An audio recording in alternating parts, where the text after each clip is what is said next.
गौतम बुद्ध की शिक्षाएं जीवन के मध्य मार्ग, ज्ञानोदय के लिए 8 गुना मार्ग और 4 महान सत्य के इर्द गिर्द घूमती हैं। यह लेख भारतीय प्रशासनिक सेवा परीक्षा के लिए बुद्ध, बुद्ध के दर्शन और गौतम बुद्ध की शिक्षाओं पर एनसीईआरटी के प्रासंगिक नोट्स प्रदान करेगा। एनसीईआरटी ने यूपीएससी सिविल सेवा परीक्षा के महत्वपूर्ण विषयों पर नोट जारी किए।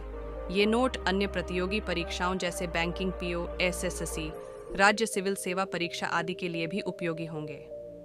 गौतम बुद्ध यूपीएससी के लिए तथ्य बौद्ध धर्म की स्थापना गौतम बुद्ध ने की थी। बुद्ध का जन्म 566 ईसा पूर्व में कपिलवस्तु, वर्तमान नेपाल में के पास लुम्बिनी में राजकुमार सिद्धार्थ के रूप में हुआ था। वह शुद्धोधन और महामाया के पुत्र थे। शुद्धोधन शाक्य वंश का प्रमुख था। इसी कारण बुद्ध को शाक्य मुनि भी कहा जाता था। या तो उन्हें जन्म देने के बाद या 7 दिनों के बाद उसकी मां की मृत्यु हो गई। सिद्धार्थ का पालन पोषण उनकी मौसी प्रजापति गौतमी ने किया था। इससे उनका नाम गौतम पड़ा।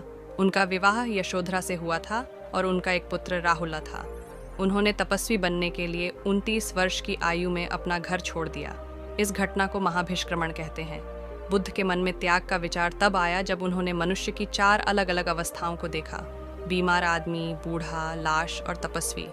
बुद्ध 7 साल तक भटकते रहे और 35 साल की उम्र में निरंजना नदी के तट पर एक पीपल के पेड़, अंजीर के पेड़, फिकस धर्मियोसा के नीचे ध्यान करते हुए उरुवेला में ध्यान प्राप्त किया।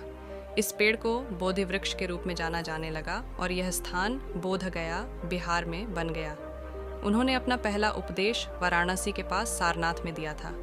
इस घटना को धर्मचक्र प्रवर्तन, धम्मचक्कपवत्ताना कहा जाता है। कुशीनगर, उत्तर प्रदेश में 1 साल के पेड़ के तहत 483 ईसा पूर्व में उनकी मृत्यु हो गई। इस घटना को महापरिनिर्वाण कहा जाता है। बुद्ध शब्द का अर्थ है प्रबुद्ध। बुद्ध के महत्वपूर्ण समकालीन महावीर जैन, राजा प्रसेनजित, बिंबिसार और अजातशत्रु थे। बौद्ध दर्शन बुद्ध की शिक्षाएं, शिक्षण का उल्लेख नीचे किया गया है।